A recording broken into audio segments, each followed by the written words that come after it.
자, 오늘은 갈라디아서 3장 22절을 우리가 읽었는데, 사실 이제 3장 전체를 통해서 이 율법의 역할이라는 제목으로 같이 좀 말씀을 나누도록 하겠습니다. 우리가 이제 오늘은 갈라디아서 3장 강해를 할 거예요. 여러분들이 이제 갈라디아서 1장, 2장을 쭉 살펴보시면서 어떤 흐름 속에서 바울이 편지를 쓰고 있는지 이것을 이제 아시고 이제 계실 텐데, 여러분 이렇게 쭉 보다 보니까 그렇게 좀 이제 재밌지는 않은 것 같아요. 그렇죠? 이렇게 좀 앉으셔가지고 이렇게 좀 즐겁고 재밌는 얘기도 좀 들으시고 이러셔야 되는데, 제가 또 그런 걸 할 재주가 없어요. 누가 그러시더라고. 너무 설교가 딱딱하고, 예? 이렇게 재미있는 게 없으면은 그 좀 힘들지 않으시냐고 이제 누가 그런 얘기를 하시는 분도 있는데, 제가 그럴 재주가 없어가지고. 그러니까 여러분들 앉으셔서 이렇게 말씀을 들으시는데, 진짜 본문의 저자가 지금은 사도 바울이잖아요. 그러니까 사도 바울이 그 갈라디아 교회의 문제를 놓고 기도하면서 안타까운 마음으로서 편지를 쓰고 있는데, 그 편지를 쓰는 내용을 하나하나 살펴보면서 오늘날 예수님께서, 하나님께서 우리를 향해서 주시는 너무나 귀한 말씀인 것으로 믿고 잘 쫓아오시다 보면 귀에 즐겁고 재밌지는 않아도 하나님의 깊은 뜻은 깨달을 수 있을 거라고 생각을 합니다. 잘 쫓아오시면 이렇게 하나님의 원하시는 뜻을 쫓아 신앙생활을 할 수 있는 분명히 귀한 말씀이라고 되니까 잘 쫓아와 주시면 너무나 감사하겠습니다. 자, 저번 주일에 우리가 갈라디아서 2장을 살펴봤는데, 갈라디아 2장에서는 이 사도 바울이 이 복음이 뭐냐, 너희들이 지금까지 듣고 배웠던 복음이 뭐냐 하는 것에 대해서 다시 한번 정확하게 설명해주고 정의를 이제 내려주었었죠. 그 정의가 바로 뭐였냐면, 이제 갈라디아서 2장 16절 말씀이었잖아요. 그러니까 우리가 저번 주에 읽기도 했지만 제가 다시 한번 읽어드리면, 이제 바울이 이렇게 복음을 설명했어요. 사람이 의롭게 되는 것은 율법의 행위에서 난 것이 아니요 오직 예수 그리스도를 믿음으로 말미암는 줄 아는 거로, 우리도 그리스도 예수를 믿나니 이는 우리가 율법의 행위에서 아니고 그리스도를 믿음으로써 의롭다함을 얻으려 함이라. 율법의 행위로서는 의롭다함을 얻을 육체가 없느니라. 이러면서 복음이 뭔지, 우리가 지금 듣고 배우는 복음이 뭔지, 율법의 행위가 아니라 예수 그리스도를 믿음으로 말미암아 구원을 얻는 것이다라고 다시 한번 정확히 설명을 이제 해 주었던 게 갈라디아서 2장 말씀이었습니다. 자, 이제 오늘은 갈라디아서 3장인데, 이 3장에서 바울은 어떤 일을 했냐면 믿음으로 의롭게 되는 이 진리를 논증했어요. 이걸 논증했어요. 이유를, 근거를 대면서 왜 이 진리여야 하고 이 진리의 기원이 어디 있느냐에 대해서 설명을 해줬어요. 그리고 율법의 역할은 도대체 뭐냐, 너희들은 율법을 통해서 구원받는다고 하는데 그 율법의 진정한 역할은 뭐냐 하는 것을 이 갈라디아서 3장을 통해서 이제 설명해 준 것을 우리가 오늘 살펴볼 수 있을 것입니다. 몇 가지 살펴볼 텐데 여러분들이 잘 들으시면 큰 신앙의 유익이 있을 줄 믿습니다. 자, 첫째는 믿음으로 의롭게 된다는 진리에 대한 논증입니다. 자, 사도 바울이 갈라디아 교인들에게 물었어요. 뭐라고 물어봤냐면, 갈라디아서 3장 2절 보니까 내가 너희에게 다만 이것을 알려 하노니 너희가 성령을 받은 것이 율법의 행위로냐 듣고 믿음으로냐, 이렇게 물어본 거예요. 공동번역을 보니까 내가 한 가지만 여러분들에게 물어보겠습니다. 여러분이 율법을 지켜서 성령을 받았습니까? 또는 복음을 듣고 믿어서 성령을 받았습니까? 그러니까 이렇게 물어본 거예요. 여러분, 갈라디아 교인들은 성령을 받은 사람들이잖아요. 예수를 믿은 사람들은 성령을 받은 사람들입니다. 나 예수 믿고 있어 라는 말은 곧 뭐냐면 성령을 받은 사람이야 라는 뜻이에요. 그래서 이 성경을 보시면은 성령이 아니면 예수를 주라고 고백할 수 없다고 분명히 말씀을 하고 있는 거예요. 그러니까 성령 받은 사람들이 예수님을 주라고 고백을 하는 거예요. 물론 예수님께서 이런 말씀하신 적도 있어요. 마태복음 7장 보시면은 입으로 주여 주여 하는 자마다 다 천국에 갈 것이 아니오라고 말씀하시기도 했잖아요. 근데 그건 어떤 뜻이냐면 성령으로 말미암아 예수님을 주라고 고백하는 진정한 참된 고백도 있는 반면 또 하나 어떤 고백도 있다는 거예요.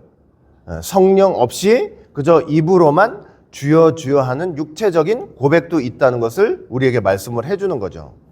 그럼 여러분 어떻게 구분이 될까요? 성령으로 말미암아 예수님을 주라고 고백하는 그 고백과 그저 성령 없이 입으로만 주님 주님 하는 이 고백은 어떻게 나중에 구분을 할 수 있을까요? 결정적인 차이가 뭘까요? 결정적인 차이는 성령으로 예수님을 주라고 고백하는 사람들은 하나님의 말씀 앞에 모여들게 돼 있다는 것입니다. 주님의 말씀 앞에 모여들게 돼 있어요. 하나님의 뜻이 무엇인지 너무 궁금하잖아요. 그 하나님의 뜻이 하나님의 말씀과 하나님 율법에 다 나타나 있잖아요. 그러니까 성령으로 고백한 사람들은 하나님의 뜻을 쫓아 하나님의 말씀 앞에 나오게 돼 있어요. 그 말씀 앞에 나와서 하나님의 말씀을 듣고 나를 향한 이 시대 나를 향한 하나님의 뜻이 무엇인지 깨닫고 그 하나님의 뜻을 행하기 위해 노력하고 애쓰는 사람들, 그런 삶을 살게 되는 사람들이 진정으로 성령을 통해서 고백한 사람들이에요. 자, 갈라디아 교인들 돌아와서 어떻게 성령을 받았습니까? 어떻게 성령을 받았느냐? 할례 열심히 받고 부정한 음식들 성경에서 먹지 말라고 했던 거 다 먹지 않고 이방인들 상대하지 않고 밥 먹는 밥상머리에 이방인들이 앉아있다 그냥 도망가고 이렇게 해서 성령을 받은 것이었습니까? 그게 아니었죠. 그렇게 율법을 행함으로 성령을 받은 것이 아니었고 예수 그리스도의 십자가 복음을 듣고 믿음으로 말미암아 성령을 받았다고 말씀을 하고 있는 거예요. 그렇게 받았어요. 여러분, 성령은 율법을 행함으로 받는 것이 아니고 내가 성경에 나타난 좋은 일들을 열심히 행함으로 성령을 받는 것이 아니고 예수님의 십자가 복음을 듣고 믿음으로 말미암아 성령을 받는다는 사실을 여러분들 꼭 기억하시길 바라겠습니다. 로마서 10장 10절 보니까 이렇게 말씀하고 있어요. 사람이 마음으로 믿어 의에 이르고 입으로 시인하여 구원에 이르느니라. 로마서 10장 17절 보니까 믿음은 그런데 어디에서 난대요? 들음에서 난다 그랬잖아요. 들음에서 나고 들음은 그리스도의 말씀으로 말미암았느니라 이렇게 분명히 말씀을 하고 있죠. 그러니까 믿음으로 의롭게 되는 건데 그 믿음은 그리스도의 말씀을 듣고 믿어서 구원받고 의롭게 되고 성령을 받게 되는 것입니다. 여러분, 저와 여러분들이 하나님의 말씀을 딱 들어요. 복음을 딱 들어요. 하나님의 택한 백성에게는 성령님께서 역사를 해주세요.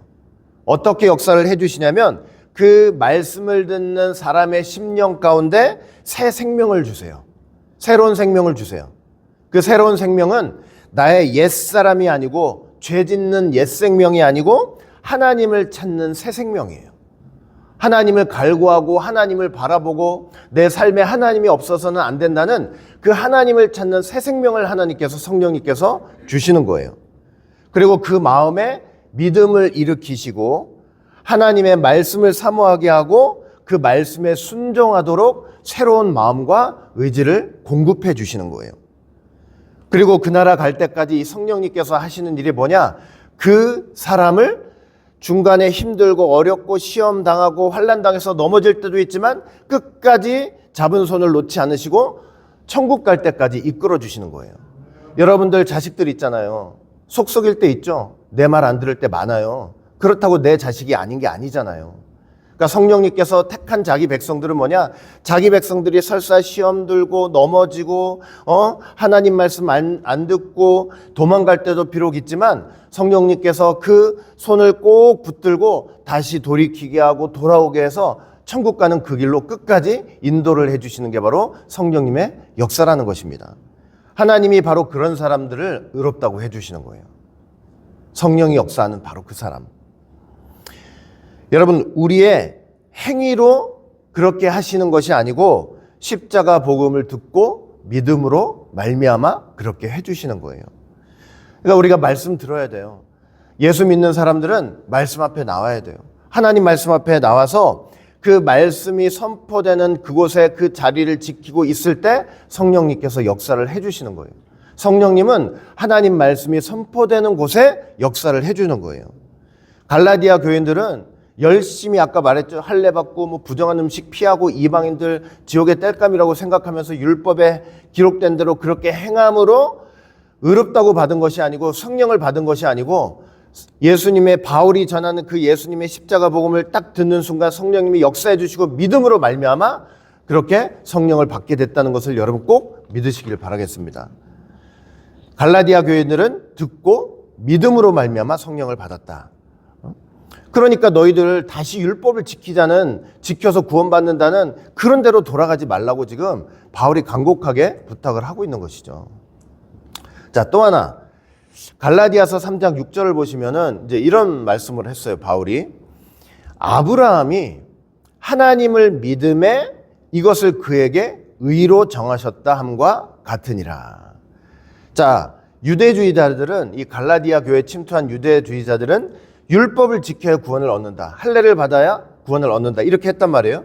근데 바울은 오직 믿음으로 말미암아 구원을 받을 수 있다. 의롭다 칭함을 받을 수 있다. 이렇게 얘기를 했어요. 근데 바울이 지금 이 갈라디아서 3장 6절을 통해서 하고 싶은 말이 진짜 뭐냐면 이거예요. 바울이 자신이 전한 진리 있잖아요. 믿음으로 의롭게 되는 이 진리는 어느 날 갑자기 느닷없이 튀어나온 진리가 아니라는 것입니다. 예수님 때 와가지고 새롭게 수립된 진리가 아니라는 것을 지금 보여주고 있는 거예요. 여러분, 유대인들은 자기들에게 율법을 준 모세도 아버지라고 막 칭하면서 모세도 되게 높였는데 사실 그 모세보다 유대인들이 더 높이는 사람이 있었으니 그가 바로 누구냐면 아브라함이에요. 아브라함. 유대인들은 요한복음 8장 말씀 볼 때 예수님 앞에서도 뭐라고 그랬냐면 우리 아버지가 아브라함이라고, 우리는 한 번도 죄의 종이 된 적이 없다고 이렇게 뻥뻥 소리치던 사람들이었어요. 유대인들은 아브라함을 아버지로 모시고 있었어요. 아버지 아브라함, 아버지 아브라함. 근데 바울이 그들이 그렇게 존경하고 아버지로 모시는 그 아브라함을 지금 꺼내온 거예요. 꺼내와가지고 뭐라고 얘기했냐면 아브라함을 들어서 믿음으로 의롭게 되는 진리가 너희 조상, 너희 아버지 아브라함한테도 있었다는 것을 지금 증명하고 있었던 거예요. 창세기 15장 보시면은 아브라함 나이가 여러분 84세예요. 84세. 84세면 자식을 낳을 수 있어요, 없어요? 없죠. 사라 나이가 74세. 이거는 뭐 이제 자식의 소망이 없어요. 그런데 그 84세가 된 그 할아버지 아브라함을 밤중에 딱 이끄셔가지고 그 밤에 푸른 하늘, 그 밤에 그 푸르게 빛나고 있는 수많은 별들을 쫙 보여주시면서 뭐라고 약속을 하시냐면 아브라함아, 너 저 하늘의 별들을 보느냐? 저렇게 수많은 별과 같이 너희 자손들이 그렇게 많아질 거야.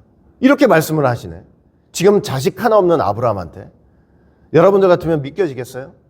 내 주머니에 지금 땡전 하나가 없는데 야, 니네 자식이 정말 세상에서는 말할 수 없을 정도로 가장 큰 부자가 되고 엄청난 큰 부자가 될 거야. 나는 지금 동전 하나 없어서 쌀도 못 먹고 있는 판국에. 그런 얘기하면 그게 현실감 있게 들어오겠냐고요. 그런데 아브라함이 그 말씀을 딱 듣고 나자마자 어떻게 반응을 보였느냐. 아예 하나님 말도 되지 않는 소리 하지 마세요. 이게 아니고 창세기 15장 5절 보니까 이렇게 말씀을 하고 있어요. 그를 이끌고 밖으로 나가 가라사대 하늘을 우러러 뭇 별을 셀 수 있나 보라. 또 그에게 이르시되 네 자손이 이와 같으리라. 이렇게 딱 말씀을 하셨는데 아브라함이 이 말씀에 어떻게 응답을 했냐면 창세기 15장 6절 보니까 아브라함이 어떻게 했다고 그랬어요? 여호와를 믿으니 여호와께서 이를 그의 의로 여기셨다고 말씀을 해주고 계시는 거예요. 바울이 지금까지 갈라디아 교인들에게 설파했던 그 진리 있잖아요. 믿음으로 의롭게 되는 진리. 이게 사실은 예수님 오면서부터 신약시대만 있었던 진리가 아니라 사실은 언제부터 있었던 진리라는 거예요, 이게. 아브라함 때부터 벌써. 아브라함 때부터 아브라함이 어떻게 의롭게 하나님 앞에 의롭게 됨을 받았느냐? 에? 아브라함이 하나님 앞에 뭔가 많은 좋은 행실들, 선한 행실들을 보여서 의롭다고 칭하신 것이 아니고 아브라함이 하나님께서 말씀하실 때 말도 안 되는 소리예요, 이게 아니고 그 말씀을 믿을 때, 그 하나님을 믿을 때 하나님께서 그 믿음을 그의 의로움으로 여기셨다고 말씀을 하시는 거예요. 여러분, 유대인들이 그렇게 존경하는 아브라함 때도 이 진리가 있었던 거예요. 아브라함이 하나님 앞에 흠없고 깨끗하게 살아서 그게 아니에요. 여러분, 아브라함 삶을 이렇게 보시면요, 중간에 참 실수도 많이 하고 하나님 원치 않는 그런 뜻을 행할 때도 참 많았어요. 창세기 12장 같은 경우에 이제 어떤 일이 있었냐면, 하나님께서 아브라함 갈대우르에 보내셔가지고 약속의 땅 가나안 땅으로 딱 들이셨잖아요. 그러면 죽으나 사나 이제 어떻게 해야 돼요? 아무리 힘들고 어려워도 그 약속의 땅에 머물러 있어야 돼요. 만약에 약속의 땅에서 살고 있는데 맨날 좋은 일만 있으면 좋겠지만 어렵고 힘든 일도 많잖아요. 여러분들이나 저나 마찬가지잖아요. 예수 믿고 교회 다녀. 교회 다니는데 하나님 믿는다고 고백하고 예수님 믿는다고 고백하는데 왜 좋은 일만 생기지 않고 이렇게 어려운 일도 생기고 괴로운 일도 생기고 힘든 일도 생기고 그럴 때가 너무나 많잖아요. 아브라함한테 그런 일이 생겼어요. 가나안 땅에 딱 거했는데 흉년이 든 거야. 여러분 참 희한하죠? 예? 가나안 땅 들어오라고 그래서 들어와서 약속의 땅, 거기서 너의 후손들이 풍성하게 돼가지고 여기서 거하면서 살 거야. 축복의 땅. 그런데 거기 흉년이 드네. 흉년이 딱 들었어요. 그 흉년이 되니까 어려움 당한 거죠. 교회 생활하면서 어려움 당한 거나 똑같아요. 흉년이 딱 들었는데 이제 아브라함이 그 순간에 하나님 앞에 기도하고 매달린 게 아니고, 야, 이렇게 가만 보니까 저 애굽 땅에는 양식과 물이 풍부하단 말이에요. 저쪽에 내려가면은 이 흉년을 피해서 살 수 있을 것 같아. 그래 어떻게 했냐면 애굽으로 내려갔다 그랬어요. 정확히 어떤 표현이냐면 애굽으로 내려갔다. 위에서 아래로 내려오듯이 내려갔다는 표현을 하는 거예요.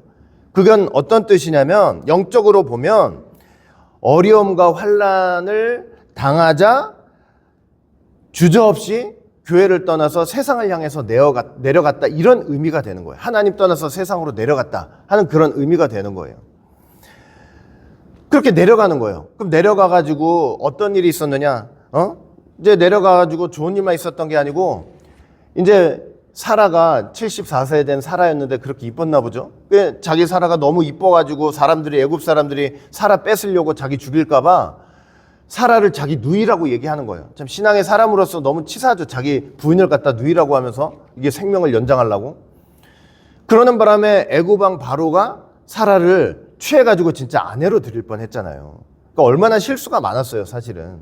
하나님이 강권적으로 나타나셔가지고 그거 취하지 말라고 이렇게 안 해주셨으면 사라도 뺏길 뻔한 거예요, 바로 왕한테. 그러니까 여러분, 아브라함의 삶이요, 이렇게 하나하나 살펴보다 보면은 참 위대한 면도 있지만 참 하나님 보실 때 사람 볼 때도 치사하고 좀 하나님을 떠나서 불순종할 때도 참 많았어요. 그러니까 그런 하나님께서 그런 아브라함의 삶을 보시고 의롭다고 칭해 주신 게 아니고 어떤 때 의롭다고 칭해 주셨냐면 하나님께서 말씀을 하시는데 그 말씀하신 것을 믿을 때 의롭다고 칭해 주신 거예요. 사랑하는 성도 여러분, 우리가 그래서 어떻게 알아야 되냐면 믿음으로 의롭게 되는 진리라는 것은 예수님 때 신약 때 와가지고 새롭게 생긴 진리가 아니라 사실은 이미 구약 때부터 계시된 진리였습니다. 성경 전체가 구약과 신약 성경 전체가 사실은 믿음으로 의롭게 되는 일을 처음부터 마지막까지 끝까지 쭉 보여주고 있었던 거예요. 네? 우리가 구약은 율법의 시대다, 신약은 은혜의 시대다 이래서 구약 때는 율법으로 구원을 받는다. 율법으로 어떻게 구원을 받아요? 구약 때도 어떻게 구원을 받았냐면 은혜로 구원을 받는 거예요. 은혜로 붙는 거예요. 은혜로. 그 다음에 두 번째, 하나님의 언약과 율법에 대해서 좀 살펴볼게요. 하나님이 아브라함에게 이제 언약하셨잖아요. 언약하셨어요. 너에게 수많은 자손들이 있을 것이다. 막 별과 같이 많은 자손들이 있을 것이다. 언약했어요. 근데 여러분, 이 하나님의 언약 속에는 놀라운 계획이 있어요. 그냥 아브라함의 육신적인 자손들이 많아질 거다 이런 단순한 의미가 아니에요. 어떤 놀라운 계획이냐면 먼저는 아브라함의 자손으로 예수님을 보내시겠다는 거예요. 예수님을. 이게 아브라함 언약의 핵심이에요. 아브라함한테 수많은 자손들을 보내줄게 라고 했을 때 가장 핵심이 어디 있냐면 아브라함의 자손으로 누구를 보내주실 거예요? 예수님을. 그리고 그 예수님을 통해서 수많은 하나님의 백성들을 세우시고 하나님의 나라를 건설하시겠다는 엄청난 계획이 있는 거예요. 그 바울은요, 하나님이 아브라함에게 하신 약속하신 자손이 본질적으로 그 수많은 육신적인 자손들을 얘기하는 게 아니고 예수님이라고 분명히 집어줬어요. 자, 갈라디아서 3장 16절 보니까 이렇게 돼 있죠. 이 약속들은 아브라함과 그 자손에게 말씀하신 것인데 여럿을 가리켜 그 자손들이라 하지 않으시고 오직 하나를 가리켜 네 자손이라 하셨으니 곧 누구라 그랬어요? 그리스도라 그랬잖아요. 그러니까 하나님께서 아브라함에게 약속하신 것은 아브라함의 후손으로 예수님을 보내셔서 그 예수님을 통해서 수많은 하나님의 백성들이 이 땅에 탄생할 것을 약속하셨던 거예요. 여러분, 실은 우리가 다 어떤 사람인 줄 아세요? 다? 우리가 전부 다 하나도 빠짐없이 아브라함의 영적인 후손들이에요. 하나님이 아브라함에게 약속하셨던 아브라함의 후손들이 바로 우리예요. 우리. 예수님을 믿는 사람들은 다 아브라함의 후손들입니다. 하나님이 언약하신 자손들이에요. 우리가 피 한 방울 섞이지 않았지만 하나님의 언약 안에서 아브라함 안에서 전부 아브라함의 후손들인 거예요. 하나님의 언약 백성들, 하나님이 약속하신 백성들, 그 백성들을 반드시 하나님께서 천국 백성 삼으시는 거예요.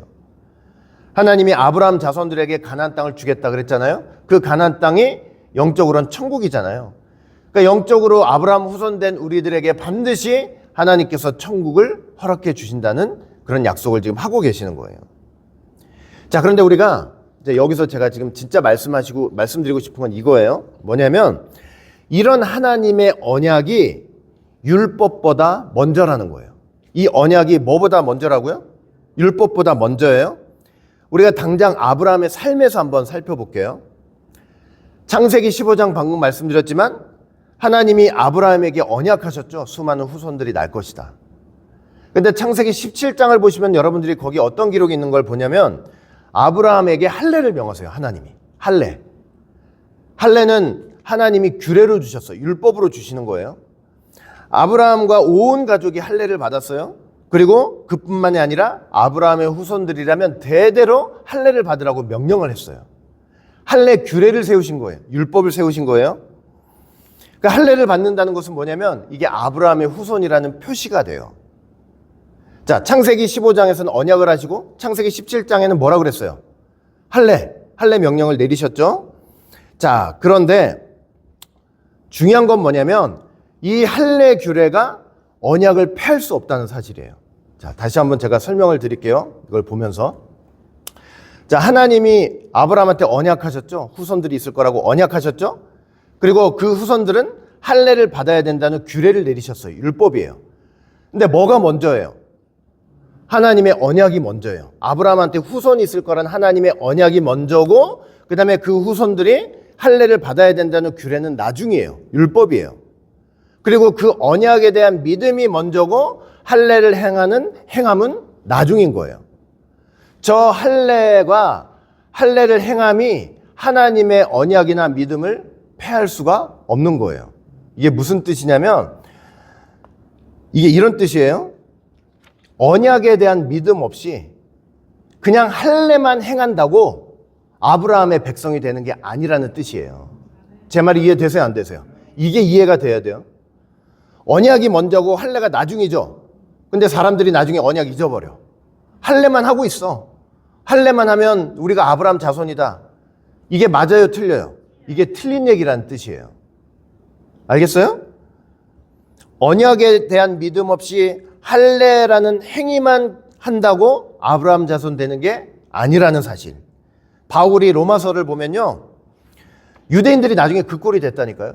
유대인들이 뭐냐면 유대인들이 사람들 앞에 자랑하는 게 이방인들 앞에서 자랑하는 게 뭔지 아세요? 나 할례 받았어. 이거 하나예요. 이거 하나. 할례 받았다고. 난지 8일 만에 그 표피를 째져버리는 그 할례 받았다. 할례 받은 백성이라고 하면서 그 할례 받지 않은 이방인들, 그러니까 이방인과 선민을 나누는 기준이 뭐예요? 그냥 할례뿐인 거예요. 할례뿐. 아브라함, 언약, 믿음 이런 건 없어요. 그냥 할례. 받았으면 유대인이고 받지 않았으면 이방인이고. 그래가지고 할례 받지 않는 이방인들은 어떻게 여겼다고요? 그냥 저것들은 그냥 지옥에 가야 될 땔감들이야, 땔감들. 응? 얼마나 사도 바울이 분통이 터졌는지 로마서 2장 28절부터 보세요. 야, 표면적 유대인이 유대인이 아니고 이면적 유대인이 유대인이야. 할례를 제발 몸에만 받지 말고 어디다 받으라? 마음에다 받으라. 너희들 몸만 찢지 말고 마음을 찢고 예수님 믿고 하나님의 백성이 되어야 된다. 이 말씀을 지금 하고 계셨던 거예요. 이해가 되죠? 그러니까 언약이 먼저예요? 율법이 먼저예요? 언약이 문제예요. 언약이 먼저. 언약에 대한 믿음 없이 그냥 행위만 한다고 되는 게 아니라는 뜻이에요. 응? 이게 구속사적으로 확장해서 봐도 마찬가지예요.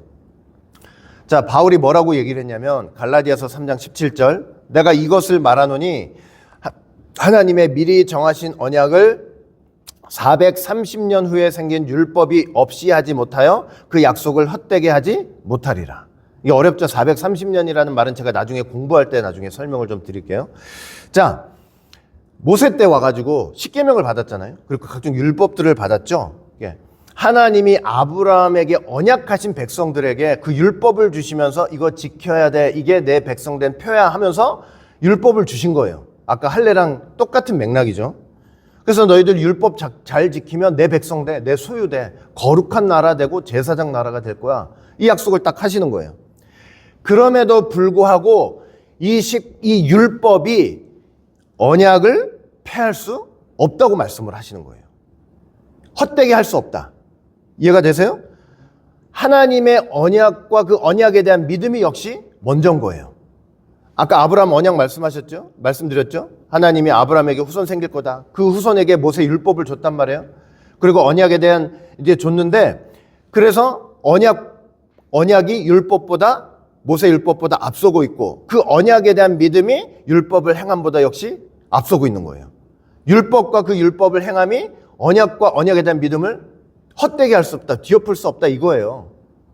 알겠죠? 이 언약 안에 있어야 돼요. 언약 안에. 언약을 까맣게 잊어버리고 그냥 율법만 행한다고 나 도둑질 안 하고 남들 이렇게 못되게 안 하고 뭐 한다고 이런다고 하나님의 진정한 백성이 되는 것이 아니고 진정으로 하나님의 언약 안에 있는 백성들이 하나님의 백성이 된다는 것을 우리가 꼭 기억해야 된다는 거죠. 그죠? 그러니까 언약 잊어버리고 이 율법만 지키면 돼. 안식일 돼가지고 야, 몇 걸음 걷지 말라고 했으니까 안식일 딱 돼가지고 1km 이상 걸으면 안 된다고 했으니까 그 1km 이상 걷지만 않으면 나 하나님 백성이야. 이것처럼 우둔한 율법주의가 없는 거예요. 이게 율법주의예요, 율법주의. 그런다고 구원받을 수 있다고 생각하는 거. 응? 그러니까 율법 지키면 우리 구원받고 하나님의 백성 된다. 절대 그렇지 않아요. 응?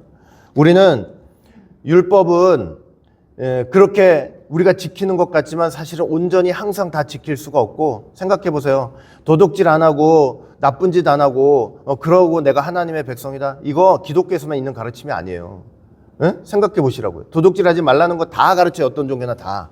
그래서 하나님 백성이 되는 게 아니고 하나님의 언약 안에 아브라함 언약 안에 여대 후손이 오신다는 약속을 하셨잖아요. 그 약속에 대한 믿음으로 하나님의 백성이 되는 거예요. 그리고 그 언약과 믿음 안에서 하나님의 말씀과 율법을 지켜나가는 거예요. 그 언약에 대한 믿음, 그 언약의 핵심이 예수님이죠. 거기에 대한 믿음만이 믿음으로 우리가 의롭게 되고 하나님의 백성이 된다는 거 여러분 꼭 기억하시기 바라겠습니다. 여러분 교회 나와서도 이 선우가 바뀌어 있으면 안 돼요. 제가 다시 한번 말씀드릴게요. 교회 나와서도 절대로 우선과 차선이 바뀌어 있으면 안 되고 선우가 바뀌어 있으면 안 돼요. 우리 신앙생활에 주일날마다 나와서 교회 생활하는데 예수님 잊어먹고 있어봐요. 예수님 까맣게 잊어버리고 그냥 행위만 가득해 보세요. 행위만 여기서 행위만 가득해요. 행위만 가득하면 나중에 그 행위가 가득한 사람은 야 이거 이 교회 생활 나 때문에 다 된 거라고 내가 다 했고 나 없으면 안 되고 내가 해야만 돼 이런 소리가 나오는 거예요. 행위만 가득하면. 교회 생활의 진정한 목적은 뭐냐면 여러분들이 나오셔가지고 이 예배라는 이런 행위를 통해서 뭘 하셔야 되냐면 예수님을 만나는 게 가장 중요한 사실이라는 거 꼭 믿으시기 바랍니다. 여러분 말씀을 통해서 예수님 만나야 되고 그 예수님을 기억하고 예수님을 믿고 그분을 붙들고 어렵고 힘든 일이 당한다 할지라도 그분 의지해서 기도하고 나 도와달라고 붙잡고 그분을 만나서 구원을 받고, 이게 가장 중요한 교회 생활의 핵심인 것을 여러분 꼭 믿으시길 바랍니다. 예수 없이 교회 생활하면 행위만 남아요. 행위만. 예? 그 행위 가지고는 구원받을 수가 없는 거예요. 자, 세 번째, 마지막. 그러면 율법의 역할은 도대체 뭐냐 이거죠. 율법의 역할은 뭐냐. 응? 아니, 율법의 역할이 뭐냐. 그럼 뭐하러 율법을 주셨느냐. 응? 왜 율법을 주셨느냐. 여러분, 만약에 저와 여러분들이 율법을 온전히, 그러니까 100가지만 100개 다, 그리고 항상 한 번도 빠지지 않고 다 지킬 수 있다면 그 율법도 우리한테 생명을 주는 건 맞아요. 이해되세요? 자, 신명기 30장 19절 20절 보니까 내가 오늘날 천지를 불러서 너희에게 증거를 삼노라. 내가 생명과 사망과 복과 저주를 네 앞에 두었은즉 너와 내 자손이 살기 위하여 생명을 택하고 내 하나님 여호와를 사랑하고 그 말씀을 순종하며 또 그에게 부종하라. 그러니까 우리가 하나님이 우리한테 생명의 길, 사망의 길, 복과 저주의 길을 놓으셨는데 생명, 이걸 택하라는 거죠. 이걸 택하라는 것은 결국 뭐냐면 하나님 말씀 앞에 순종하라는 거예요. 순종하면, 모든 계명 앞에 순종하면 우리가 생명의 길을 갈 수 있다는 거죠. 그렇죠? 그 이스라엘 백성들 이거 얘기 들으면서 아멘 했을 거 아니에요. 아멘. 근데 실제로 아멘은 했지만 이걸 지킬 수가 있어요, 없어요? 하나님 말씀을 다 지킬 수가 있어요, 없어요? 있을 수가 없잖아요. 그럼 하나님이 지킬 수도 없는 거 가지고 지금 인간들 데리고 이게 뭐 농락하시는 건가? 그게 아니에요. 율법은 목적이 있어요, 목적. 지킬 수도 없는 거 줘가지고 인간으로 하여금 하나님이 갖고 노시는 게 아니고 율법을 주신 분명한 목적이 있어요. 율법을 왜 주셨느냐? 바울이 분명하게 이렇게 설명을 했어요. 갈라디아서 3장 9절 19절 보니까 그런즉 율법은 무엇이냐? 범법함을 인하여 더한 것이라. 공동번역 보니까 그러면 율법은 무엇 때문에 있게 되었습니까? 그것은 약속된 그 후손이 오실 때까지 뭐래요? 죄가 무엇인지 알게 하시려고 덧붙여 주신 것입니다. 자, 여러분, 사람들한테 당신 죄인이라고 그러면 흔히들 이렇게 생각해요. 우리 자신도 그러는 것 같아요. 그렇게 죄인이 아닌 것 같아요. 생각해보면 나 그렇게 나쁜 사람 아닌 것 같은데, 응? 남한테 뭐 큰 피해를 끼치는 것도 아니고 세상 법도 적당히 잘 지키면서 사는 것 같고 돈 열심히, 그저 내가 돈 열심히 벌면서 남편과 아내와 화목하게 행복하게 지내고 자식들 서포트 하면서 나 그렇게 살아왔는데 내가 하나님 앞에 무슨 그렇게 큰 그 죄를 짓고 심판을 받을 만한 그런 나쁜 짓을 한 일이 없을 것 같은데. 그러니까 사람들이 다 이렇게 생각하죠. 우리 자신도 그래요, 돌이켜보면. 그런데 그런 우리 앞에 하나님의 율법이 쫙 다가오잖아요. 하나님 율법이 딱 다가오면요, 우리가 그 하나님 앞에 얼마나 큰 죄를 짓고 사는 사람들인지 그때 가서 깨닫게 되는 거예요. 그러니까 율법은 우리가 하나님 앞에 얼마나 큰 죄인인가를 깨닫게 해주는 역할을 하는 거예요. 하나님이 생각하시는 죄가 뭔지, 그러니까 내가 생각하는 죄의 기준을 가지고 나는 그렇게 큰 나쁜 사람이 아니에요. 그러나 하나님이 생각하시는 죄가 뭔지 그 기준을 알게 되고 그 앞에 우리를 비추어 보면 우리가 너무나 하나님 앞에 반역하면서 배역하면서 살고 있다는 것을 깨닫게 되는 거예요. 십계명뿐만 아니라 여러분 구약 성경 한번 읽어보세요. 그냥 하나하나 다 읽어보세요. 세부 율법들 하나하나 다 읽다 보면 뭐 율법 중에는 이런 것도 있어요. 제사법도 있고 뭐 시민법도 있죠. 왕을 세우시고 뭐 제사를 지내하시고, 이제 그거는 우리랑 지금 상관없죠. 그러나 여러 가지 도덕법들을 한번 보시라고요. 그러면 그거 읽다 보면 하나라도 안 걸리는 게 없는 것 같아요. 이렇게 얼마나 우리가 그 하나님의 율법 앞에 죄로 드러나는지 우리가 진짜 상상할 수가 없죠. 그러니까 우리가 그 앞에서 다 죄덩어리로 이제 드러난다니까요. 바울이 어떻게까지 그래서 표현을 했냐면 오늘 본문 이렇게 표현을 한 거예요. 갈라디아서 3장 22절 보니까 성경이 모든 것을 어떻게 했대요? 죄 아래 가두었대. 이게 처음에 이해가 안 되죠. 성경이 왜 죄 아래 가두어 우리를? 그런데 죄 아래 가두었대요. 뭐냐면 그 하나님의 율법 앞에 우리의 생각과 우리의 마음과 우리의 손과 우리의 발로 행하는 모든 것들을 성경은 다 죄 아래로 가두었다는 거예요. 죄인이라고 정죄한다는 거죠. 여러분, 율법 아래에서 우리는 완전히 죄의 포로가 되는 거예요. 죄의 포로가 돼요. 율법의 저주 아래, 하나님의 심판 아래 꼼짝없이 감금당하는 거예요. 그래서 여러분, 율법은요, 사실은 뭘 보여주냐면, 아담 딱 타락했잖아요. 아담 타락하고 나서 그 타락한 인류가 처한 상태를 하나님께서 하나하나 다 이렇게 우리한테 보여주시고 있는 거예요. 얼마나 너희들이 머리에서 생각하는 거, 마음으로 마음 먹는 거, 손으로 발로 행하는 것들이 얼마나 죄덩어리인지를 율법을 통해서 우리한테 다 드러내 주시는 거예요. 자, 이렇게 우리를 죄덩어리로 죄로 탈탈탈탈 털어서 만드시는 이유가 뭐예요? 너 나가서 죽으라는 게 아니에요. 너 죄이니까 이제 죽으라, 그게 아니에요. 율법은 그렇게 사람들을 죄가래로 다 모아놓고 그 율법의 저주 아래 다 해놓은 다음에 이제 그 저주대로 너 죽어라, 그게 아니에요. 그게 아니고 그 저주 아래 있는 인간이 우리가 야, 도무지 그 말씀 앞에 나는 내 이 꼴로는 구원을 받을 수가 없으니 그래서 누가 필요하다? 예수님이 필요하다라는 그 지경으로 하나님께서 이끌어 가시는 거예요. 알겠죠? 예수만이 하나님 앞에 죄덩어리인 나를 구원하실 수 있다라는 것을 깨닫게 하시는 역사인 거예요. 깨닫게 하시는 역사. 그리고 그 저주는 누가 다 대신 받아주겠다는 거예요. 내가 다 받아주겠다는 거예요. 야, 그 율법 하나하나 지키지 못한 거 있잖아. 그 저주 내가 받아줄게.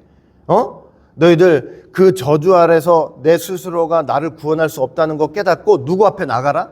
예수님 앞에 나가라는 거예요. 예수님 앞에 나가라. 응?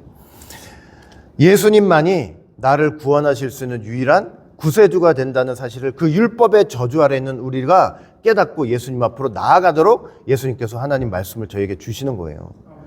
그 예수님이 보세요. 우리 대신 십자가에서 율법의 저주를 다 대신 받으셨어요. 다 받으셨어요. 하나님 공의를 만족시켰죠? 응? 그러니까 다 만족시킨 거예요. 그 율법 못 지켜서 저주 받아야 되는데 그 저주는 내가 다 가져갈게 하고 십자가에서 다 받으신 거예요. 그리고 예수님 한번 생애를 한번 잘 생각해 보세요. 난지 8일 만에 뭐 받으셨어요? 할례 받으셨네. 할례 받으셨죠? 그리고 나서 돌아가실 때까지 여러분 예수님이 마음으로나 행동으로나 그 율법이 명한 그 규례를 막 어기면서 사셨을까? 잘 지키시면서 사셨을까? 하나도 빠짐없이 잘 지키시면서 산 거예요. 왜 그러셨겠어요? 왜 그러셨어요? 우리가 못 지킨 거, 우리가 율법 하나도 못 지킨 거, 예수님이 난지 8일 만에 할례를 받으시면서부터 시작해가지고 우리가 못 지킨 거 예수님께서 그 하나님의 율법 앞에 다 순종하신 거예요. 전부 다 순종하셨어요. 그리고 그 예수님을 믿는 사람들에게 그 율법에 완전하게 순종하신 그 예수님의 그 순종, 그 의로움을 어떻게 해주시는 거예요? 우리한테 전가시켜 주는 거예요. 우리가 지키지 못했는데 예수님이 지킨 그 의로움을 우리한테 전가시켜 주고 율법의 저주를 다 받고 예수님의 그 의로움을 전가시켜 줌으로 우리한테 의롭다고 얘기를 해주시는 거예요. 아시겠죠? 여러분들이나 저나 이거 보세요. 하나님 앞에서 의로운 일을 해요. 막 지금 이제 예수 믿고 의로운 일을 하잖아요. 의로운 일을 하면 하나님께서 야, 너 진짜 순전한 마음으로 잘했구나 이래서 받아주시는 게 아니에요. 받아주시는 게 아니고 우리가 교회 나와서든 밖에 나가서 예수 믿는 사람으로서 선한 일을 행하든 그걸 하나님이 보시면서 야, 네가 너의 순전한 마음으로 잘했구나 해서 그걸 기쁘게 받아주시는 게 아니고 하나님이 뭘 보시고 받아주시냐면 너를 위해서 그 율법의 저주를 다 받고 예수님이 순종한 그 의를 전가시켜주고 예수님을 바라보면서 우리가 하는 선행도 하나님께서 기쁘게 받아주시는 거예요. 내 말이 이해가 되세요? 저와 여러분들한테는 순전한 마음이 있지 않아요. 하나님 앞에 하나님이 기쁘게 받으실 만한 마음이 없어요. 누구한테 있는 거예요? 그 예수님. 근데 그 예수님의 의를 우리한테 전가시켜줬잖아요. 그걸 바라보시면서 기쁘게 받아주시는 거예요. 무슨 말인지 아시겠죠? 그러니까 우리가 사나 죽으나 누구만 붙잡고 가는 거예요. 예수님 붙잡고 가는 거예요. 우리가 우리 힘으로 열심히 순종해서 구원받을 수 있다는 생각은 잘못된 생각이에요. 율법은 순종하라, 구원받으라고 준 게 아니고 하나님의 백성으로서 정말 하나님께서 주신 그 법대로 살아가라고 주신 거예요. 능력도 주시면서.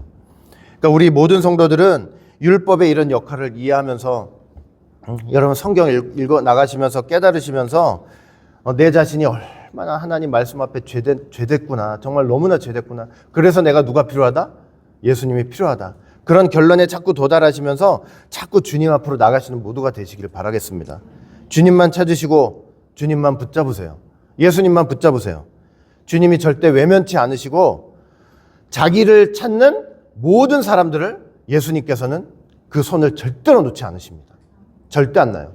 부모가 아무리 힘들고 어려워도 내 자식 손 놔요? 자식 손 놓는 부모가 있어요. 세상에는 실제로 있긴 있어요. 그러나 우리의 부모 되신 예수님께서는 자기를 찾는 모든 사람의 손을 끝까지 붙잡고 가시는 거예요. 아시겠죠? 그 손 놓지 말고 천국 갈 때까지 그 손 붙잡고 예수님의 의로움 의지하면서 승리하며 사시는 모두가 되시기를 주의 이름으로 간절히 축원을 드리겠습니다. 기도합니다. 사랑과 은혜가 풍성하신 아버지 하나님, 오늘도 이렇게 귀하고 복된 시간을 통해서 다시 한번 또 사도 바울이 갈라디아 교인들에게 이렇게 믿음으로 의롭게 된 진리를 설명해주고 논증하면서 그들을 바른 길로 인도하려고 했던 그 마음을 오늘 다시 한번 하나님의 마음으로 받고 우리 삶 속에 말씀하시는 하나님의 귀한 음성으로 들어 우리가 어떤 신앙생활, 어떤 복음의 진리를 갖고 신앙생활 해야 되는지 잘 깨닫고 승리하며 살아가는 모두가 될 수 있도록 주님 축복해 주시옵소서. 우리는 모든 교회 신앙생활에 오직 예수님만 바라보고 예수님만 붙잡고 예수님만 의지하며 살아가는 귀한 신앙생활들을 해나갈 수 있는 모두가 될 수 있도록 주님 축복해 주시옵소서. 감사하며 예수님 이름으로 기도합니다. 아멘.